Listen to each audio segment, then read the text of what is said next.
Wendall Lane Diaries. You Shouldn't. By Vincent V Cava. Disclaimer.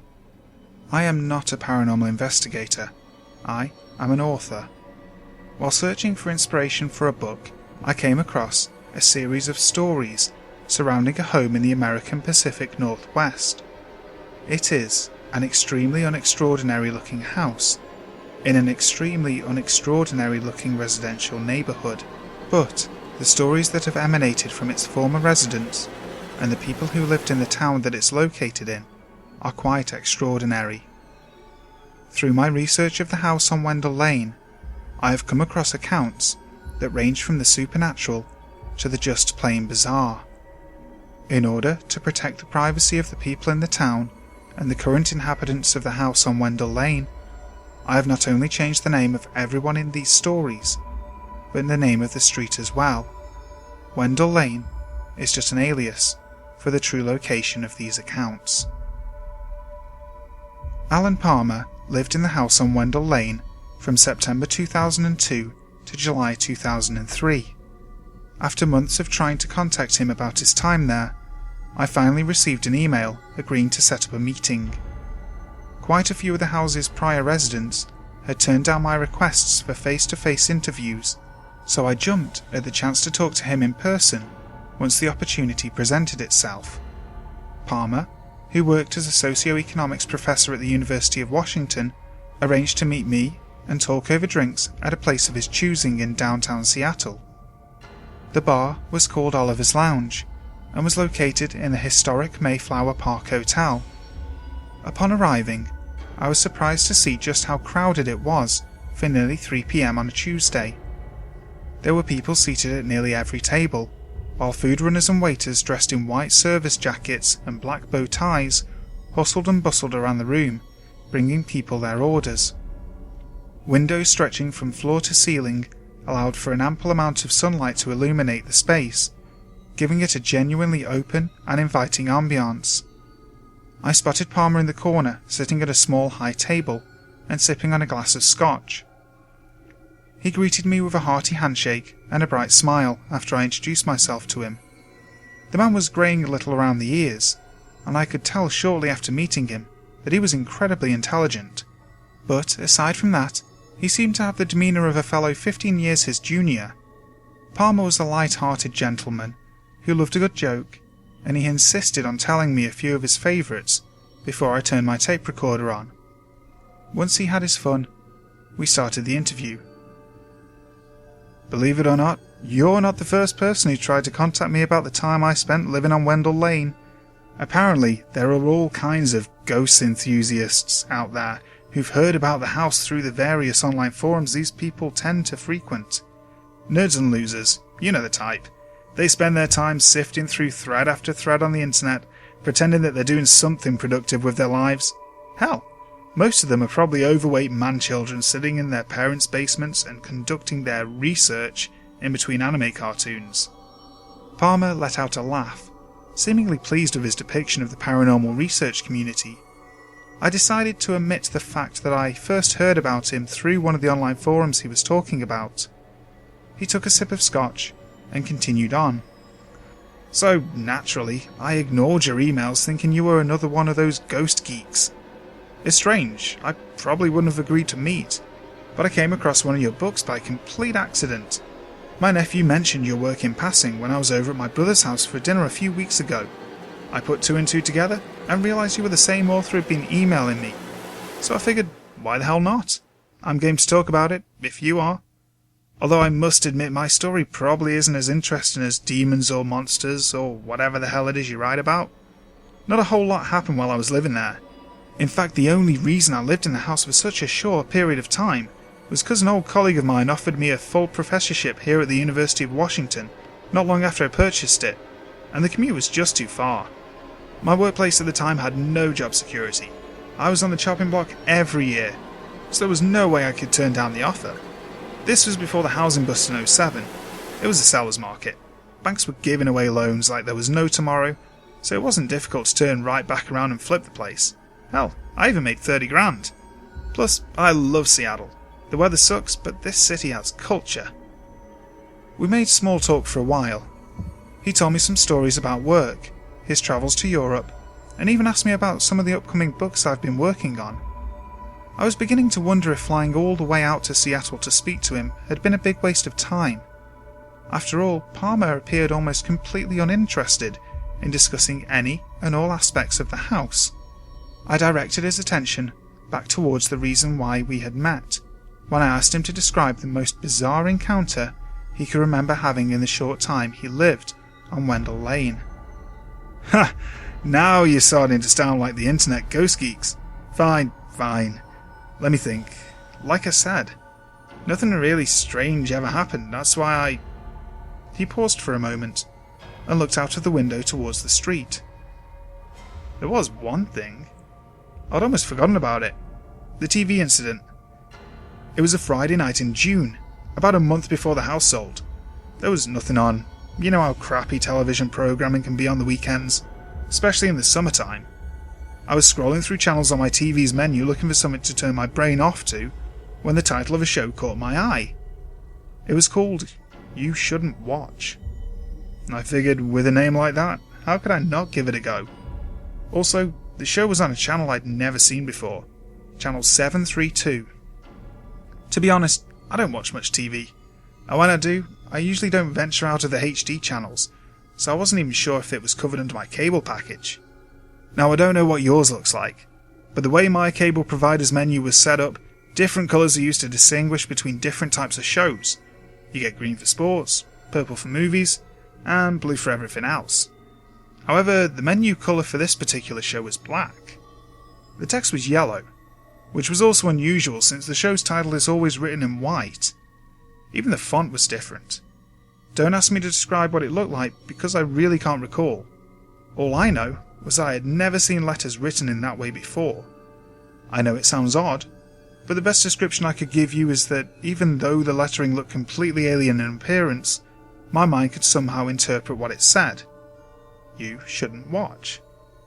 Now I'm starting to sound like the internet weirdos. Palmer polished off his drink and called the waitress over to order another one.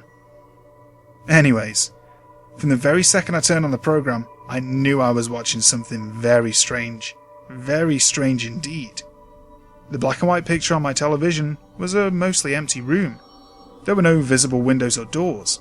The place seemed cold and uninviting, like how I'd imagine a jail cell in Bangladesh would look. Not dead centre, but slightly off to the left of the frame, was a man sitting at an old rusty table. He was shirtless and looked to be very malnourished. It reminded me of those old photos you see of the Jews who suffered through German concentration camps during World War II. I remember wondering if he was a prisoner there. The frail man wore a pair of tattered slacks and no belt or shoes. His mouth hung agape as if his jaw was too heavy to close. There was no music or dialogue. The only noises radiating from my speakers were the sounds of his wheezy, raspy breaths. God, it sounded like he was suffering from emphysema or something.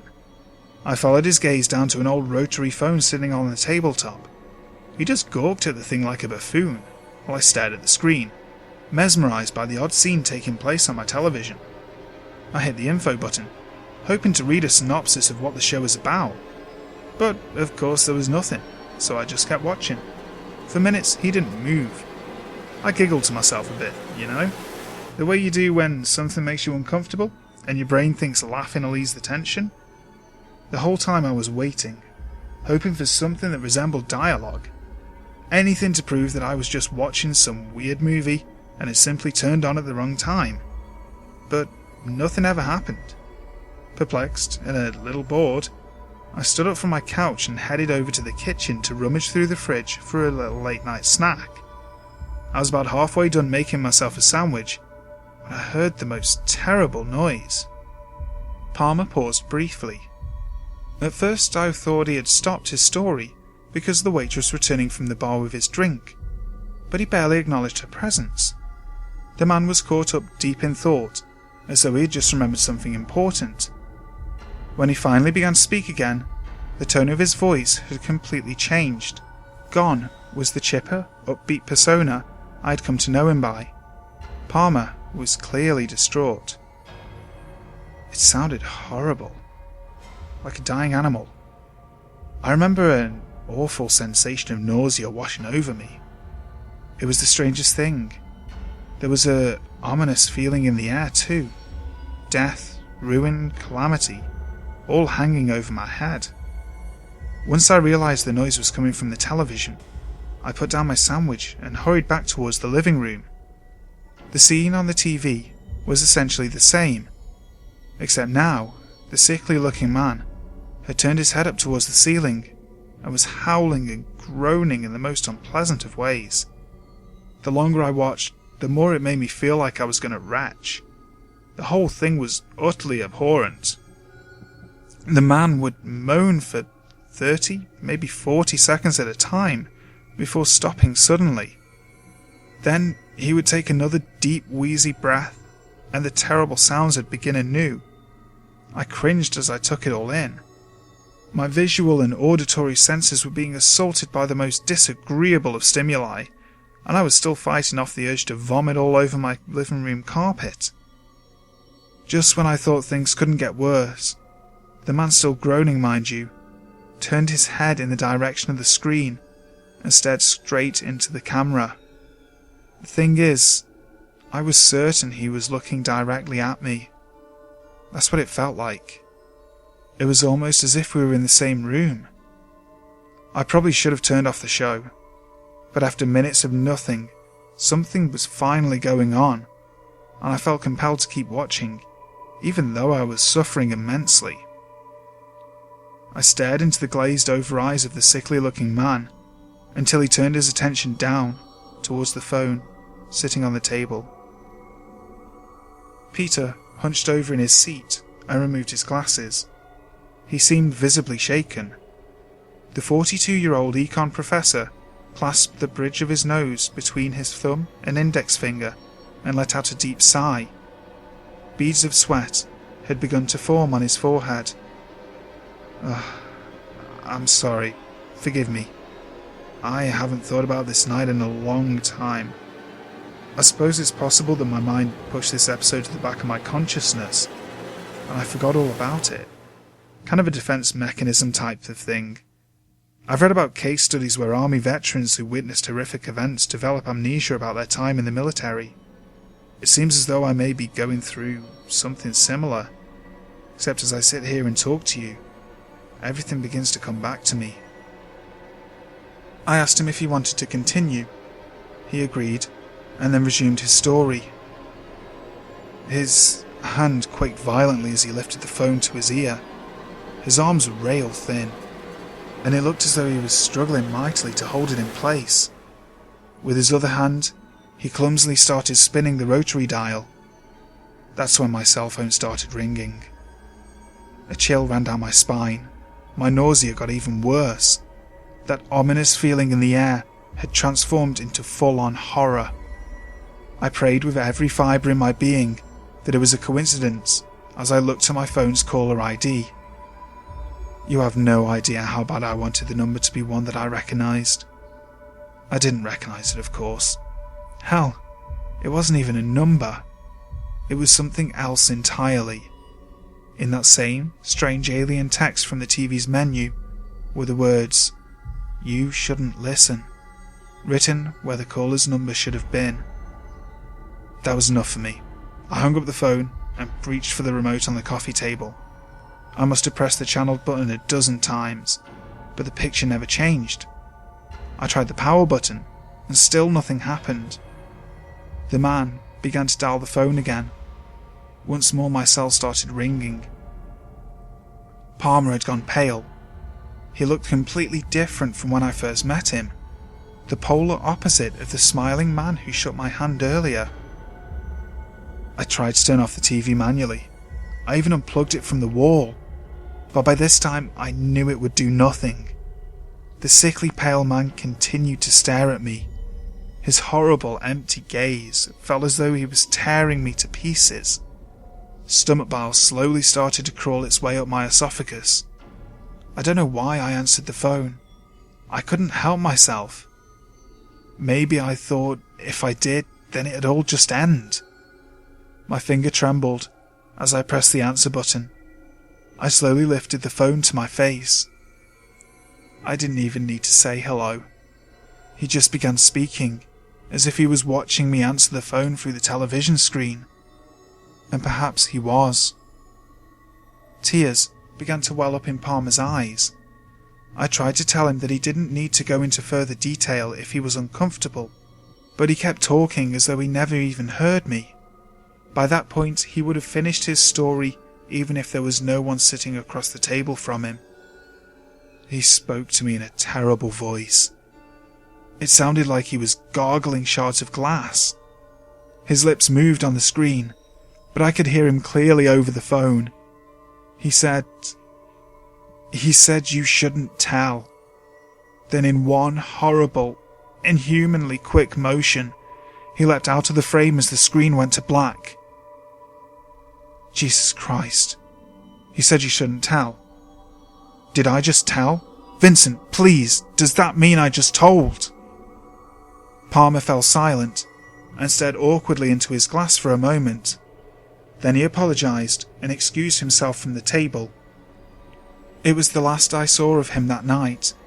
He sent me a text message 15 minutes later explaining that he had to go home and instructing me to charge the bill to his tab. I tried contacting him once I got back to California, but he never answered my calls or emails. A few weeks later, I found out what happened to him after performing a simple Google search of his name. 12 days after Alan Palmer and I met to talk about the house on Wendall Lane, he was found dead in his Seattle home. There was no sign of a struggle or forced entry. However, due to the horrific nature of his death, Seattle Police Department does believe he was murdered. Palmer's body was discovered in front of the television on his living room couch, missing ears, eyes, and tongue. Hi guys, thank you ever so much for watching today's video. This is a story I've wanted to do for a really long time. Vincent is one of my favourite creepypasta authors, and if you haven't heard of him, where the hell have you been? Like, seriously, are you living under a rock or something? The guy is incredible. Definitely go check out his stuff. He has books on Amazon, and I've just finished reading one of his audiobooks on Audible. Not a plug or anything, just something that I listen to. In fact, this story's on that audiobook. If you enjoyed the video as much as I did making it, make sure you leave a like, share, comment, subscribe, all that jazz. Also, if you have a creepypasta that you want me to tell, make sure you email it to me. My details are in the description box below, along with my social media contact details. There will be another video coming in the next couple of days, so until next time, sleep tight.